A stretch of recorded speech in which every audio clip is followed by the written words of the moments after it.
Welcome to my Midwest Garden Zone 6. I am in Central Illinois and my name is Shelly.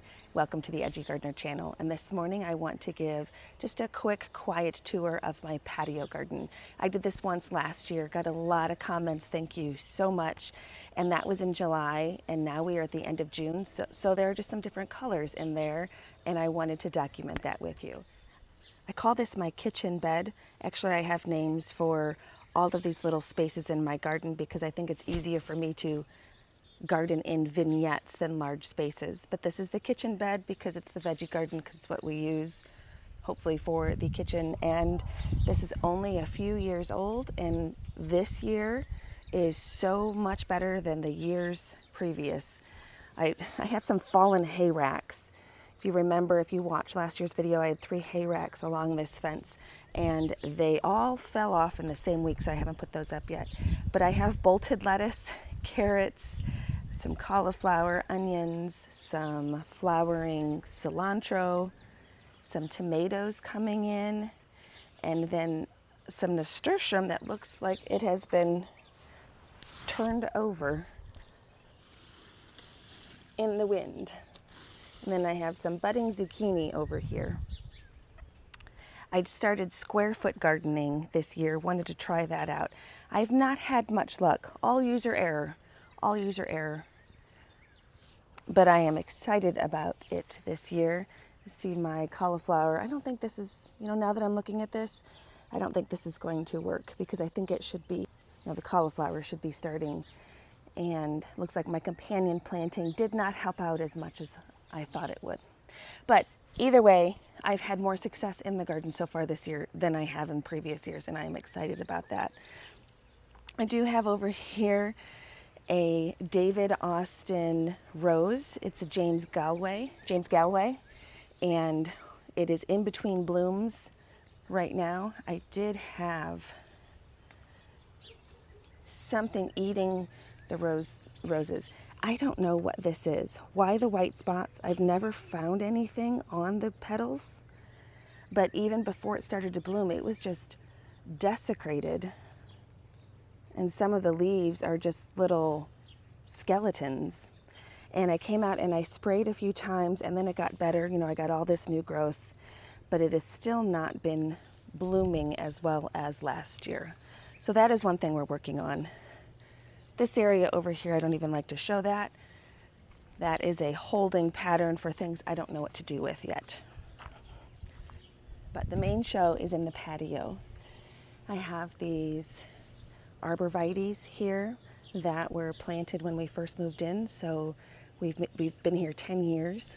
We planted them in the fall in November, and all of them died, so we replaced them, and then I think over the next few years we had to always replace 1 or 2. So the youngest one is probably 7 years old, but they have done what we wanted them to do. I don't know if I can find a picture of how small they were, but we have watched them grow over the years and been so happy with that. This is a clematis here growing over, clematis. This is a clematis growing over the arbor here, and it's Virginiana or Virgin's Bower clematis. It blooms white, tiny, delicate flowers in September, in the fall, which is my birthday month, so I'm happy about that. And it just looks beautiful. However, it's a thug. I can trim on it every week and still I have it growing over here, and it just becomes unsightly very, very quickly. Last year I said I was going to rip it out, and I was going to put a rose there, but I couldn't find the rose, so I ended up keeping it, and so we are just going to battle every week. In September, I will love it, and so maybe this is your last year. I don't know yet. And this is, of course, the back of my house, and it faces west. So we will have a slither of sun that comes in and gets that corner over there in the morning, and then we're shaded up until right about noon, and then it is full blasted sun. I have 3 Mr. Bowling Ball Arborvitaes, which are supposed to be dwarf, but I do not think they're dwarf. I think these 2 are dwarf, this one's not, nor is that one. And they were getting bigger and bigger and bigger, so this year I decided to do a prune job on them, and they've suffered some damage because of it. But I have been feeding them and watering them regularly, so I know that they will bounce back. But that shape is much better because they were starting to take over the sidewalk. I have some daisies growing in here. This is my cottage garden, which is in shambles, so we're not even going to look at that because there's really nothing to look at in here. Our covered porch, then my hanging basket here.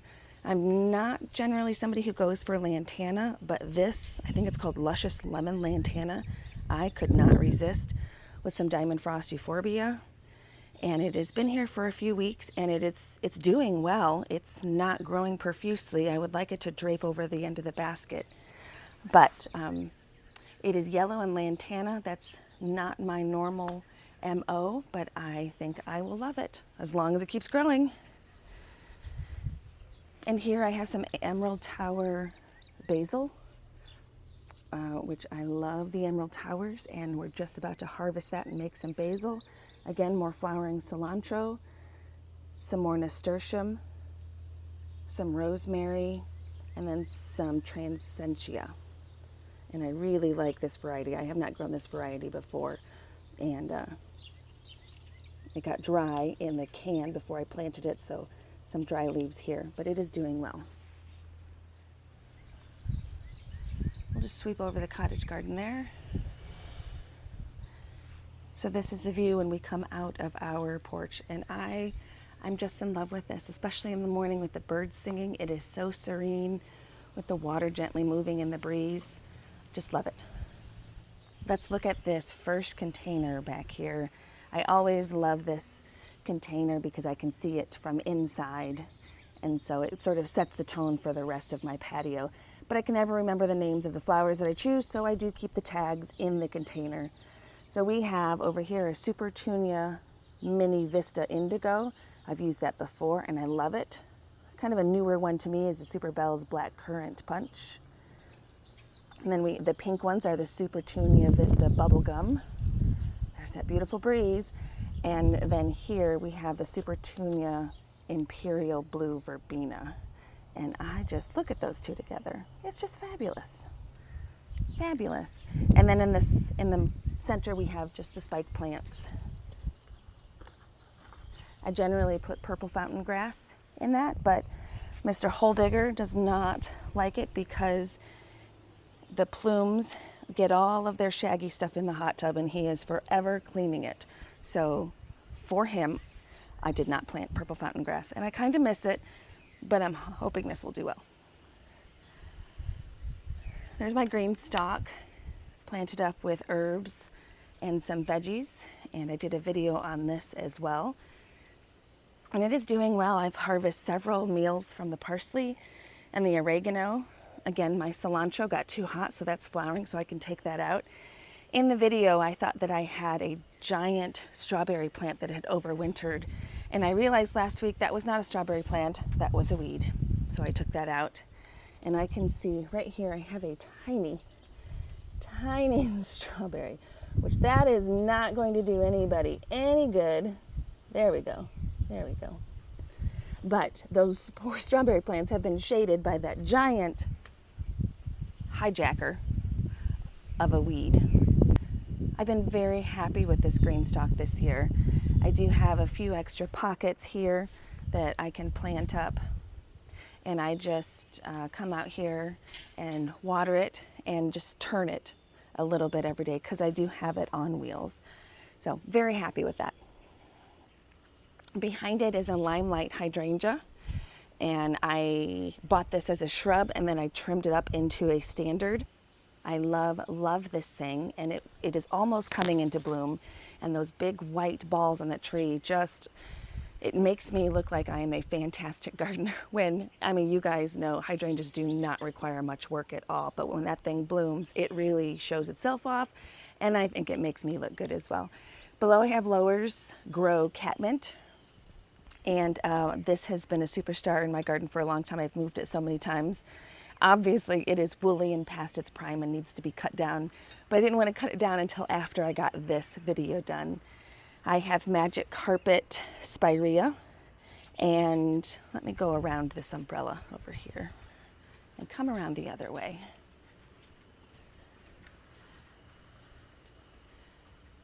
There we go. Magic carpet spirea back here. And then here I have peach firefly yarrow or aquila. And I ordered 5 of those online from Proven Winners because I couldn't find any in my garden stores. And they sent 5 out, but this is one of the 5. And I think this is moonshine. This is not the peach firefly, which I have the peach firefly in bloom a little bit farther down. And then I have a salvia here, which I believe is azure snow. I know azure is blue in Spanish. And I was looking for Indiglo Girl salvia, and I couldn't find that, but I found this instead. Indiglo has big purple blooms, but I do not buy any variegated flowers. So I thought that would be a nice change, and it still gave me my purple. Behind here, next to Mr. Frog, playing the guitar, is a pink champagne clematis. Ooh, I'm trying to break the habit. Clematis, which I moved from here over here, so it suffered a little bit, but you can see it is getting new growth up top, so it will be fine. It's a spring bloomer, and it's really fantastic for a few weeks, and then it will sporadically bloom throughout the summer. Not this year, because this is a growing year, not a blooming year. Then I just have some fountain grass, and then I have spilled wine logelia here, and showing off in happy bloom is my balloon flowers. They're so pretty. They're striking. And it's a really nice size bloom. Look at the colors in there. Now in my camera that I'm looking at, this looks very, very blue, but to my eye, it's a really soft lavender. I have some fall blooming asters, and here, I have several. One of these is I don't know how to say it, betony. It's a humelo, which is a cousin of the lamb's ear. And then I have some coneflowers, some pink phlox that are not yet in bloom. Here's more of that betony with the firefly peach sky yarrow. That's what it's supposed to look like, not that bright yellow over there. But see, I have the blues and different pinks and peaches. Just love it. More of the weigela, and then pink perfusion salvia. That's a new addition this year, and I have this going behind the hydrangea over here, and I think it looks so sweet with the lamb's ear. Now this clematis is Jack Manny, and a few days ago it was just covered from top to bottom in blooms, so it is on its way out. But that will bloom sporadically all throughout the season. And there again, that is something else I think that makes me look really good. This is a PG hydrangea. Nope, I'm sorry. This is a pinky winky hydrangea. And I am in love with this one because I love these bright stems here. They're thick stems with the big leaves, and you can see that that is budded up as well. So that will come into bloom. And I am so excited I'm doing this now because this is what happens every single year. My hydrangeas, and I have one more to show you over here, start blooming and they look fabulous, and then we get a heavy, heavy downpour and all of the limbs bend down and they look scraggly and like deformed Muppets. So at least we'll have a before shot here. When I turn the corner, this is my Coleus Wall, which I planted up in a video a few weeks ago next to my Myers lemon tree. And I have some more basil in here, and mostly all Coleus, which has put on a little bit of growth from the video. Usually this time of year it's way farther along, but this was a cold spring and a busy spring, so we didn't get that. And I've been happy with the amount of watering that I have placed in there. But that's going to start getting really full here pretty soon. And then my little Colorado spruce I'm trying to tame in the container there. Look at these daylilies. This is called chocolate candy. Isn't that striking? Look how bold and moody that is. I have moved these so many times because I can't find the perfect spot to let them go and show them off. So for now, they are here next to my other bowling ball and next to all of my hose stuff. So I see those when I come out in the morning as well. So here is the other hydrangea, which is the PG, and which is already deformed. I do need to cut this back. I have struggled with this one since I got it, just because it gets so droopy. I don't think the stems are not nearly as strong as the Pinky Winky over here. And you can see even from the, just looking at that, there's a big difference. And this is new growth, and what I showed you over there was new growth as well. So I started to cut this back from its winter growth, but I needed a ladder to get up there, and I never got to it. And I know it's about to bloom, but I will be trimming this to shape it. Otherwise, those branches will hang down on top of the bowling ball and top of the flowers that I have planted on the other side. It won't do anybody any good that way. So that will be getting a haircut pretty soon. So you've been put on notice. I call this my waterbed because I had this water fountain back here, which is not working. And I think we're going to replace it with something else, but I just don't know yet. But we have chocolate chip ajuga, and then this pretty container, which is covered by the sweet potato vine, but it's just this old-fashioned blue container. And in here I have, this is Superbenia Peachy Keen with my Marguerite sweet potato vine. I have the Vermillionaire, which is not my usual pickings, but I wanted to attract more hummingbirds. And then I have, which I think is a Priscilla Supertunia. Love those double flowers. And then Meteor Shower Verbena back here. Just beyond this, I have Zagreb, Z-A-G-R-E-B, Zagreb Coreopsis with a mini Mauvet hydrangea. And then I have Max Frey geranium, some irises here in the back, and then some liatris yet to bloom. I've not made up my mind how I feel about this mini Mauvet hydrangea. I love the color of the blooms, those dark colors, and how they get lighter up into a white, and then they're still rimmed with the burgundy. I think it is so pretty, but it's not like my other hydrangeas where the blooms last a long time. For me, and maybe this is its third year, it's been very short-lived, and that has been rather disappointing. But a better watering system this year, and its third year, maybe now I'll really get to know what kind of plant it is.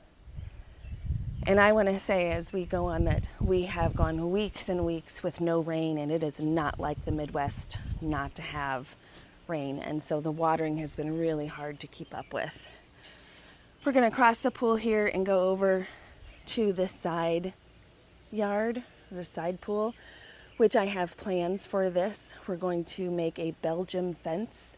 I think that's what it's called. Seems ridiculous that this has a name and it's Belgium. I don't understand that, but from what I have looked up and researched, that seems to be the going name. So stay tuned for that. I do have a chocolate vine, 2 planted chocolate vines that will become a part of that Belgium fence. And this fence of our neighbors is a bit crooked, it doesn't go in a straight line. So when we put this concrete in for the pool, we came so close to the fence, and then it just gets wider and wider down to the back. So our pool is straight, their fence is crooked. So it makes it kind of difficult to plant here. And so far this is what I've come up with, just these annuals here that always bloom well. These get watered really well. This one doesn't, which is why I come out so many times and it's tired and limp, and I water it and then it perks up. But I think it's just been too stressed to bloom. This is the chocolate vine that I will be doing that project with. I need to do that pretty soon because it's starting to get friendly with its neighbors. And that's more of my Coreopsis over there. Isn't that lovely? The other chocolate vine with some liatris, and then some supreme cantaloupe flowers. I did not think I was a peachy person, but I love that. I have some cannas here that are putting on some growth. My banana tree that I overwintered. Oh, you can see the sun just peeking in here. And it's put out some new leaves, but it's not growing as fast as I wanted it to. And honestly, I think that is the lack of moisture in the air. And down here I have another one of my annual containers with the Diamond Frost Euphorbia, Super Tunia Vista Bubblegum, and Imperial Blue Verbena. Over here I have a berry awesome hibiscus with one other really pretty canna that is not bloomed yet. Look at those leaves, isn't that beautiful? Along the back fence here, I wanted something really low and not so colorful, something that would blend in with the landscape, but give a texture and not block the view of my hosta shade bed back there. So I researched and found that I wanted the variegated liriope. I thought it would be pretty with small, strappy, variegated leaves along the bottom, and then they would bloom those purple stalks later in this summer to fall. And that is not what happened. Number one, they all reverted back to their original, and they did not stay in a perfect line. They died where I put them and then grew up other places. So now it's sort of this shaggy mess. Last year I had some of my water run through this and they did not do well at all. So I took the water up and now they love it. Obviously they love it. I can't keep them from coming inside the fence. And you'll see some variegation there. That's not actually variegation, that's just sun coming through. I think when they bloom it will be really, really pretty, but as they sit right now, that is not the look I wanted, so I think I'm going to try and look for something else. If anybody has any idea of a very low maintenance, low grower that would work for this area. I brought out another of my house plants. That is one of my birds of paradise that I got from a client of mine, and it is put on several leaves.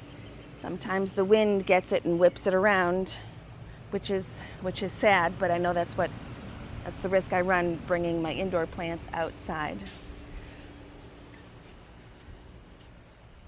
So we just have one more area, and this is, well, aside from our Frank the Tank here that cleans the pool for us, this is a bed that I've been really looking forward to this year. And I'm excited about having beds like this one and this one over here because they're just so small and contained. So just a few plants can make the biggest difference. This is a Center Glow 9 bark in here that I savagely cut down. I mean, maybe it was about 18 inches from the ground, and because it was becoming unruly, and it suffered a lot of abuse when this patio was being put in by the equipment and workers, and so it just was really lopsided. So I cut it down, and actually I think it's naturally lopsided because even though I cut it down, it's still growing to one side. But last fall here I planted 50 white lion daffodils, and I haven't had daffodils in a long time, and they were beautiful. I loved it. And then for the summer I put these jazzberry Super Tunia Vistas here, and I think, or I hope, these will fill in this whole area and that'll just be a carpet. I just pulled the daffodils out just a few days ago. They were laying down, and obviously all of the leaves had done their job of pulling in the sun and hopefully re-energizing those bulbs. And then I put some mulch down just yesterday, and it just looks fabulous. There again, I hope those grow in. And this is my Zephrine rose, nearly thornless rose. Again, we suffered the damage from those bugs right there, but once I started spraying, I got a lot more growth, but it is not blooming, and I'm somewhat concerned about that. But all in all, we all know garden is a work in progress and successes and failures along the way, but to walk out to this every day, I am so thankful. I just love it. I feel like it's a private oasis. So you can probably tell that we love being in the patio. And this is just one part of my garden. We didn't even go into the hosta shade row, which I will show you that a little bit later. I have some things to do before I show it to you.